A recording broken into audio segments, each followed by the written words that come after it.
पूर्व में रहे विधायक, पूर्व में रहे प्रदेशाध्यक्ष आदरणीय भाई सतपाल सिंह सत्ती जी, नाहन के लोकप्रिय विधायक, पूर्व में रहे मंत्री, पूर्व में रहे विधानसभा के अध्यक्ष, पूर्व में रहे भाजपा के अध्यक्ष आदरणीय भाई राजीव बिंदल जी, चिंतपूर्णी के लोकप्रिय विधायक आदरणीय भाई बलबीर चौधरी जी, Himachal Pradesh state industrial development corporation के वाइस चेयरमैन आदरणीय भाई राम कुमार जी, हमारे फेडरल बैंक के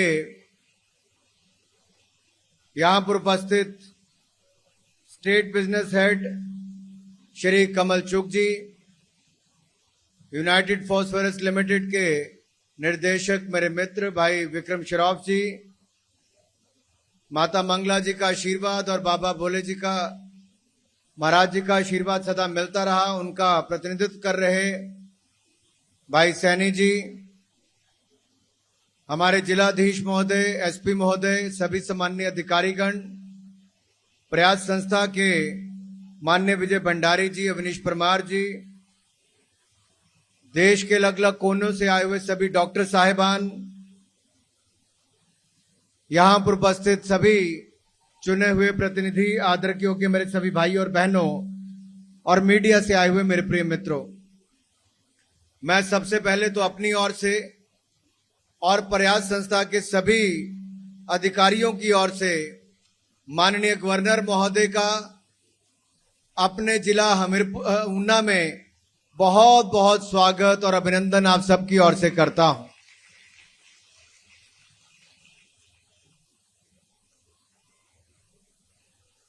ऊना वाले स्वागत जरा जोरदार तरीके से गवर्नर साहब का करेंगे तो आनंद आएगा। और आज तो स्वास्थ्य शिविर भी है। इनके साथ साथ माननीय वीरेंद्र कंवर जी, सत्ती जी, बिंदल जी, बलबीर चौधरी जी और सभी माननीय, सभी सम्माननीय जो हमारे अतिथि आए हैं, मैं सबका ही अपनी ओर से बहुत बहुत स्वागत और अभिनंदन भी यहां पर करता हूं। सीएमओ महोदय और बाकी सब भी यहां पर है, सबका आभार। मित्रों, आज हनुमान जयंती है और हनुमान जयंती के अवसर पर मैं आप सभी को बहुत बहुत बधाई और बहुत बहुत शुभकामनाएं देना चाहता हूं। आदरणीय गवर्नर साहब, आज से 4 साल पहले 14 अप्रैल 2018 को अपनी कुल देवी माता अवा देवी के मंदिर के प्रांगण से हमने इस योजना की शुरुआत की। मैं और मेरे कुछ दोस्तों ने मिलकर 3 गाड़ियां प्रयास संस्था को डोनेट की और 3-4 डॉक्टर्स को लेकर, लैब टेक्नीशियंस को लेकर हमने ये शुरुआत की कि पहाड़ी इलाके में बहुत दूर दूर से लोगों को जिला मुख्यालय पर अपने टेस्ट करवाने के लिए आना पड़ता है। अगर हमें लिपिड प्रोफाइल का टेस्ट करवाना हो तो मेरे हमीरपुर जिला में भी कईयों को 30-30 किलोमीटर दूर से चलकर आना पड़ता है। 2-2.5 घंटे बस में बैठो, 2-2.5 घंटे वापस जाओ, फिर लिपिड प्रोफाइल का टेस्ट करवाओ, डॉक्टर को दिखाओ तो पूरा दिन चले जाता है। दिन की दिहाड़ी चले जाती थी, बस का किराया लगता था और फिर अगली डेट डॉक्टर की कब मिले इलाज कराने के लिए अपने आप में चुनौती होती थी। हमने इसका आंकलन किया और फिर छोटी सी गाड़ी, आपने पहले देखा होगा, एक मारुति वैन से हमने उसको शुरू किया एम्बुलेंस के रूप में। वो शुरुआत की 3 गाड़ियां वो थी, पैसे नहीं थे इतने, लेकिन सोच थी, संसाधन नहीं थे, लेकिन साधना पूरी थी और इस संकल्प को लेकर आगे चले। आज साधन भी है और साधना भी पूरा होने का काम हुआ है। ये इस अगले 4 वर्षों में देखने को मिला। वो 3 ही गाड़ियां थी। आज सिकंदर जी भी आए थे, आपसे थोड़ी देर पहले हमारे राज्यसभा के सांसद बने हैं। कमलेश कुमारी जी हमारी वहां की विधायक हैं। अंबेडकर जयंती थी तो दोनों ही अनुसूचित जाति वर्ग से आते हैं। अंबेडकर जयंती के दिन हमने अंबेडकर जी को भी याद किया कि किस तरह से भारत को संविधान बनाने में उन्होंने काम किया था और उन्होंने जो स्वास्थ्य की सुविधा हर नागरिक का मौलिक अधिकार है, उसको लेकर आगे बढ़े थे, हमने उसको पूरा करने में ये कदम उठाए थे। मैं इसलिए याद कर रहा हूं कि शायद हमने भी उस समय कल्पना नहीं की थी कि मात्र 3 गाड़ियों से शुरुआत करके अगले 2 सालों में हम इसको 17 गाड़ियों तक ले गए। और आज मैं हर्ष के साथ कह सकता हूं, आपदा भी आई लेकिन हमारे इस प्रयास को रोक नहीं पाए और 3 गाड़ियों से बढ़कर आज 32 गाड़ियां चलती हैं। 32 गाड़ियां चलाने का काम शुरू किया।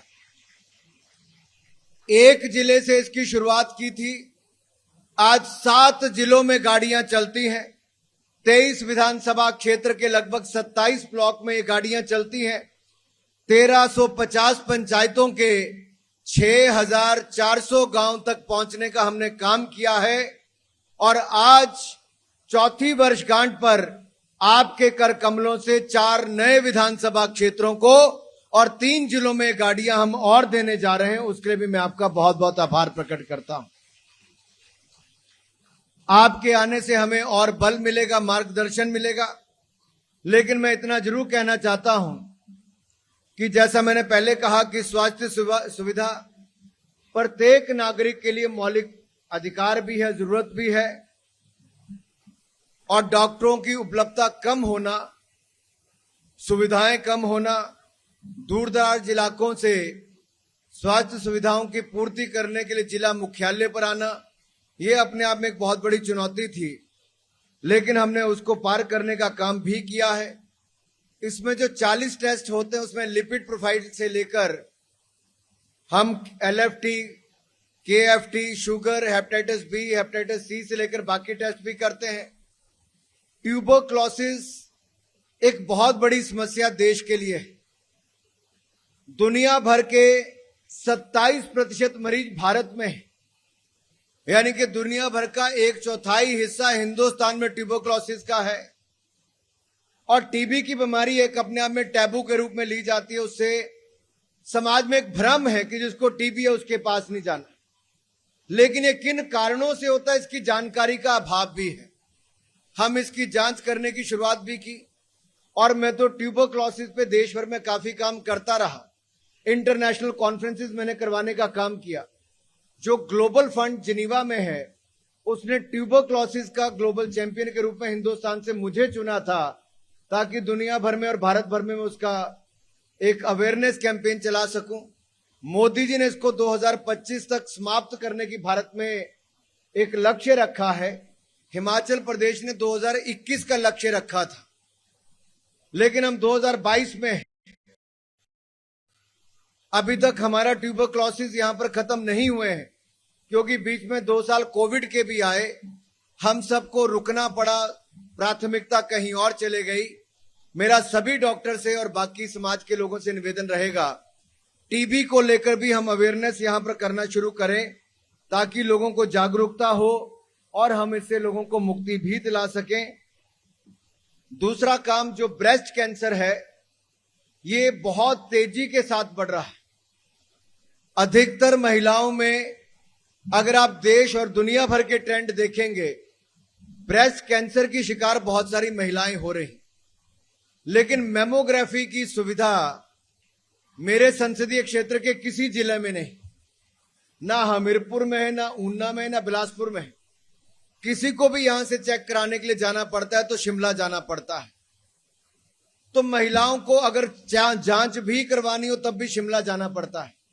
हमने इसमें भी प्रयास किया कि एक छोटा इक्विपमेंट लेकर जिससे प्राइमरी जांच हो सकती है, थोड़ा सा अंधेरा करके वहां पर महिलाओं को बिठाया जाता है और उसकी रेस के माध्यम से देखा जाता है कहीं पर कोई ब्लैक स्पॉट तो नहीं है, कहीं पर कोई गठिया तो नहीं हो गया कहीं पे।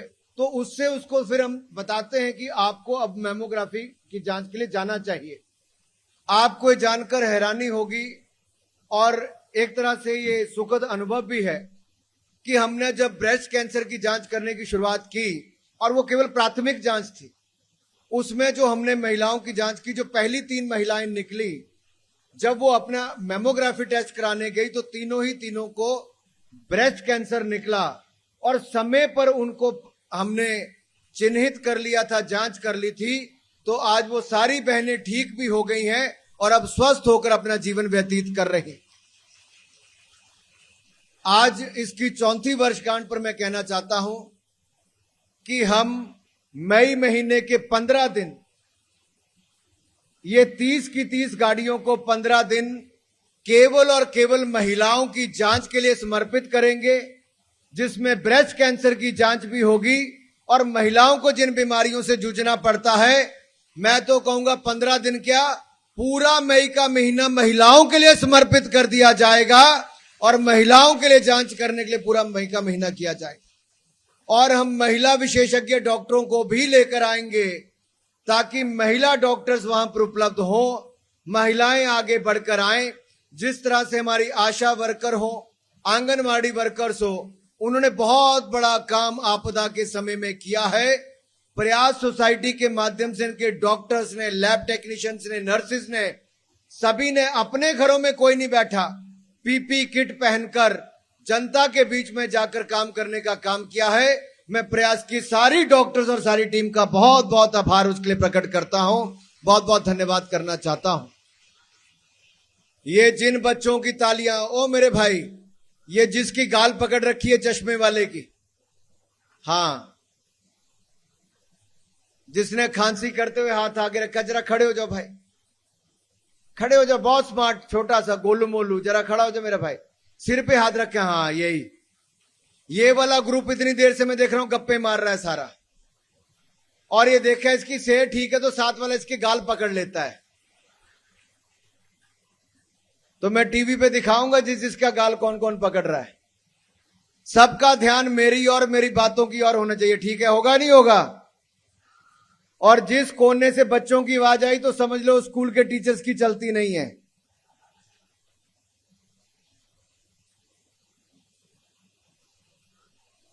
ये कुछ इंपॉर्टेंट बातें मैं आपको बता रहा हूं जो आपको घर जाकर मम्मी पापा को भी बतानी है, दादा दादी को भी बतानी। आप हमारा वर्तमान भी हो, आप भविष्य। वो सजा नहीं देती भाई, बैजा हूं। भाई और बहनों, डेंगू हो, मलेरिया हो, ये तब फैलता है जब गंदगी है। कूलर तो लगे हैं बड़े बड़े, ठंडी हवा भी दे रहे हैं, लेकिन अगर ये कई महीनों से बंद होंगे, बगैर सफाई के यहां पर आएंगे तो बीच में मच्छर ही होंगे।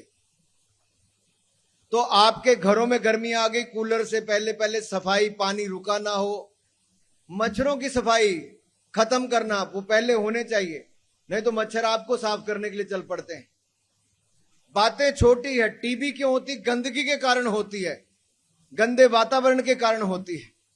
मैं यूनाइटेड नेशंस की और WHO की रिपोर्ट पढ़ रहा था, उसमें लिखा था कि अधिकतर बीमारियां गंदे पानी के पीने से होती है, और महिलाओं को जो कष्ट पूरे हिंदुस्तान में होता था शौचालय की कमी के कारण, देश भर में महिलाओं को सूर्योदय होने से पहले शौच करने के लिए जाना पड़ता था, सूर्य अस्त होने का इंतजार करना पड़ता था। पूरा दिन आप कल्पना करो, कोई गर्भवती महिला होगी या कोई बीमार महिला होगी, उसके साथ क्या बीतती होगी। 70 साल का इंतजार करना पड़ा। मोदी जी आए तो जाकर 11 करोड़ शौचालय बनाने का काम मोदी जी ने किया, तो जाकर बहनों को और गरीबों को लाभ मिल पाया। महिलाओं ने उसको इज्जत घर देने का नाम दिया है। 3 करोड़ पक्के मकान बनाकर दिए। आज आपको गर्मी ना लगे तो लाखों रुपए खर्च करके टेंट लगवाया गया कि नीचे टेंट ना लगे, बड़े वाला टेंट लगे। लेकिन सोचो, वो जो गरीब सारा साल सर्दी में गर्मी में तरपाल के घर में रहता है, जिसके पास ईंटों वाला घर नहीं है, पक्का मकान नहीं, उसकी हालत क्या होती होगी। बारिश में पानी गिरता होगा, गर्मी में गर्मी लगती होगी, सर्दियों में ठंड लगती होगी। 3 करोड़ गरीबों को पक्के मकान बनाकर देने का काम भी किया तो नरेंद्र मोदी जी की सरकार ने किया है। आप बीमार होते हो, मैंने आपके लिए स्वास्थ्य की सुविधा यहां पर दे दी। अब इस योजना में आदरणीय गवर्नर साहब 65% महिलाएं हैं जिनको लाभ मिला है। 65% बेनिफिशियरीज महिला है जिनको लाभ मिला है, और काम करने वाले जो 120 का स्टाफ है उसमें से भी 60% से ज्यादा महिलाएं हैं। तो एक तरह से महिला सशक्तिकरण का काम भी हुआ है। तो इस सांसद मोबाइल स्वास्थ्य सेवा के माध्यम से हुआ है। मैं कल दिल्ली में था तो आदरणीय मोहन भागवत जी, सरसंघचालक जी और हमारे पूजनीय संत वहां पर उदासीन आश्रम में, हिमाचल के उदासीन आश्रम के लिए जो नए संत चुने गए हैं, जो उसके मठाधीश चुने गए, उसके कार्यक्रम में कह रहे थे, किसी संत ने यह कहा कि अगर हमारे दिल में संत ना हो तो दुखों का अंत नहीं होता है। तो अंदर संतों वाला भाव पैदा करना बहुत जरूरी है। जहां आज एक और मंगला माता जी और भोले जी महाराज जी का आशीर्वाद मिला, वहीं पर राष्ट्रीय संत बाबा बाल जी भी आपके आने से पहले अपना आशीर्वाद देकर गए। मेरा तो मानना यह है कि नर सेवा नारायण सेवा, आपकी सेवा करना ही ईश्वर की सेवा के बराबर है। और कलयुग में तो आपकी सेवा भी कर दी तो बहुत बड़ी बात है। हम इन डॉक्टर्स के माध्यम से, नर्सेज, लैब टेक्नीशियंस के माध्यम से, प्रयास के स्टाफ के माध्यम से, प्रयास संस्था के माध्यम से मैं अपनी सोच को कुछ अमली जामा थोड़ा बहुत पहुंचा पा रहा हूं, तो इन सबके माध्यम से ही हो पा रहा है। ये लोग कभी मंच पर भी आकर नहीं बैठते, कभी ये भी नहीं चाहते कि इनका गुणगान हो, लेकिन सच्चाई ये है कि इन 4 वर्षों में खून पसीना बहाने का काम किया है तो प्रयास संस्था के ही इन सब लोगों ने किया है। आज का सारा श्रेय इन्हीं को ही जाता है। आप लोग रक्तदान करते हैं, कौन कौन रक्तदान करता है? क्योंकि बच्चे तो करते नहीं, महिलाओं ने हाथ खड़ा किया नहीं, क्योंकि देश भर में 70% महिलाएं अनिमिक हैं, खून की कमी है, 65 से 70% महिलाएं। और उसका सबसे बड़ा कारण है कि जानकारी नहीं है कि खाना क्या है। दूसरा कारण है कि महिलाएं पहले सोचती बच्चों का पेट पहले भर जाए, फिर पति देव को कुछ मिल जाए, सास ससुर को मिल जाए, फिर अंत में अपना नंबर आता है। ये उचित नहीं है। इस आपदा के समय भी जहां मुफ्त वैक्सीन लगाने का काम भी देश में, दुनिया का कोई देश ने वो काम नहीं किया। हिंदुस्तान ने 180 करोड़ वैक्सीन अब तक लगा दी है और पूरी की पूरी वैक्सीन मुफ्त में लगाने का काम किया है तो नरेंद्र मोदी जी ने करने का काम किया है। और लगाने का काम डॉक्टर्स, नर्सेज ने किया है, पैरामेडिकल स्टाफ ने किया है। भाई और बहनों, कुपोषण एक अपने आप में बहुत बड़ी चुनौती है।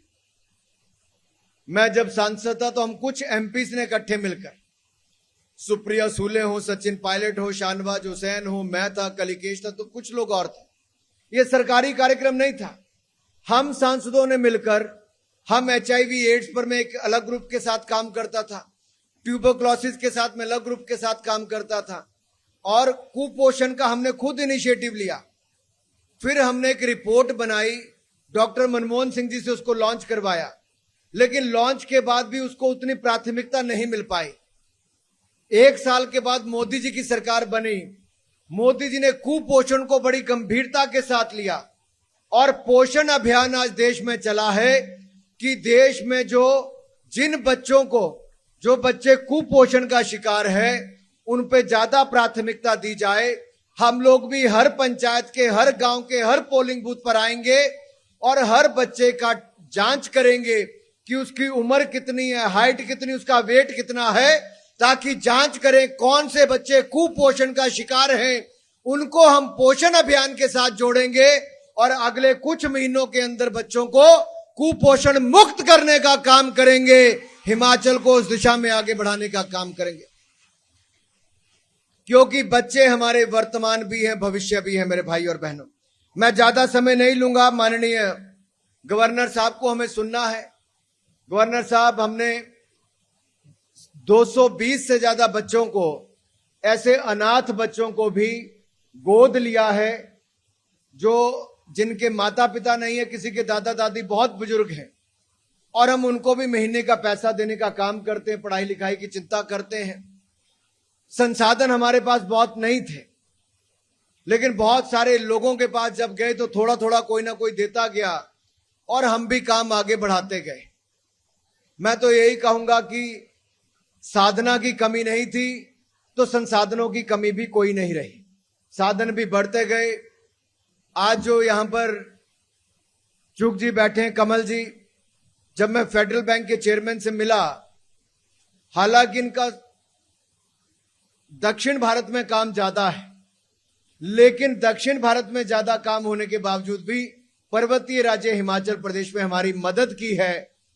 5 गाड़ियां इनके सहयोग से चल रही। मैं इनका बहुत बहुत आभार इसके लिए प्रकट करना चाहता हूं। इसी तरह से ही हमें दवाइयों की आवश्यकता थी, कुछ और सामान की आवश्यकता थी। आपदा के समय हमारे पास ऑक्सीजन रेगुलेटर नहीं थे, ऑक्सीजन मास्क नहीं थे, पीपी किट नहीं थी, नॉर्मल मास्क नहीं थे, वेंटिलेटर नहीं थे। आप कल्पना कीजिए, मैंने अपने पूरे संसदीय क्षेत्र में पीएसए ऑक्सीजन प्लांट भी लगवा कर दिए, विदेशों से मंगवाकर ऑक्सीजन मीटर हो, ऑक्सीजन मास्क हो, पीपी किट्स हो, बाकी सारा सामान हो। ये करोड़ों रुपए का सामान ना केवल संसदीय क्षेत्र के लिए बल्कि पूरे हिमाचल प्रदेश के हर जिला को देने का काम हमने आपदा के समय करने का काम किया। उसमें भी सैनी जी यहां पर बैठे, मैं आपका बहुत आभार प्रकट करता हूं, आपने उसमें सहयोग किया। भाई विक्रम श्रॉफ जी है, हिंदुस्तान के हैं, लेकिन हिंदुस्तान का इतना पूरा जज्बा है। इनके पिताजी को मैं जानता था, इनको तो अब जानता हूं, राजू भाई को। और मैं कहूंगा परिवार में वो गुण चलते हैं। परिवार ने कंपनी बड़ी की, लेकिन आगे बच्चों को भी वही शिक्षा और संस्कार दिए। ये हिंदुस्तान की कंपनी थी, आज दुनिया भर की कंपनियों को खरीदकर मल्टीनेशनल कंपनी यूपीएल बनी है, यूनाइटेड फॉस्फोरस लिमिटेड। आप विदेश से चलकर केवल इस कार्यक्रम के लिए यहां पर आए हैं। विक्रम श्रॉफ जी, मैं आपका बहुत बहुत आभार इसके लिए प्रकट करता हूं। आप जैसे लोग ना जुड़ते तो शायद हम आगे ना बढ़ा पाते। मैं विक्रम जी का सहयोग लेकर हिमाचल के किसानों के लिए कुछ करना चाहता हूं। हमारे साथ लगते राज्य पंजाब में सर पराली की एक बहुत बड़ी समस्या है। पराली को जलाते हैं तो धुएं के कारण दिल्ली तक प्रदूषण होता है। इनकी कंपनी ने कुछ बनाया जिसके कारण वो लिक्विड डालते हैं तो पराली जलाने की जरूरत नहीं पड़ती, वो खाद के रूप में बन जाता है। उससे एक बहुत बड़ा बदलाव आने वाला है। हमारे पूर्व के गवर्नर साहब भी ऑर्गेनिक और नेचुरल फार्मिंग को बहुत बल देते हैं। ये उनके साथ भी गुजरात में भी काम कर रहे हैं, मूलतः गुजरात से ही आते हैं, मोदी जी को जानते हैं। ऐसे लोगों के सहयोग से हम आगे बढ़ पाए हैं, आप सब आए। मैं आप सबका बहुत आभार प्रकट करता हूं। क्षमा चाहता हूं, थोड़ा समय मैंने ज्यादा लिया, लेकिन पहली वर्षगांठ भी नहीं मना पाए और दूसरी तीसरी कोविड खा गया, तो सीधा चौका लगाने का हमने काम किया है। और चौथी वर्षगांठ पे बाकी जिलों से, बाकी राज्यों से जो डॉक्टर्स आए हैं, मैं उनका भी बहुत बहुत स्वागत करता हूं। एक बार प्रयास की टीम के लिए, डॉक्टर्स के लिए, पैरामेडिकल स्टाफ के लिए, जिन्होंने कोविड के टाइम पर भी और कोविड से पहले भी आप सबको सेवाएं देने का काम किया, उनके लिए जोरदार तालियों के साथ बहुत बहुत उनका धन्यवाद कर दी। अब एक बार तालियां मारेंगे जो मंच पर सारे हमारे अतिथि आए, इनके लिए जोरदार तालियां। गवर्नर साहब पूरे दिन का समय निकालकर हमारे लिए आए हैं, मैं इनका बहुत धन्यवाद करता हूं। और आप लोग तो सुबह 8:30 बजे यहां पर आ गए थे, 9 बजे से रजिस्ट्रेशन करवानी शुरू कर दी थी। आपको मैं प्रणाम करता हूं और आप सबका बहुत बहुत धन्यवाद करता हूं। जय हिंद, जय हिमाचल।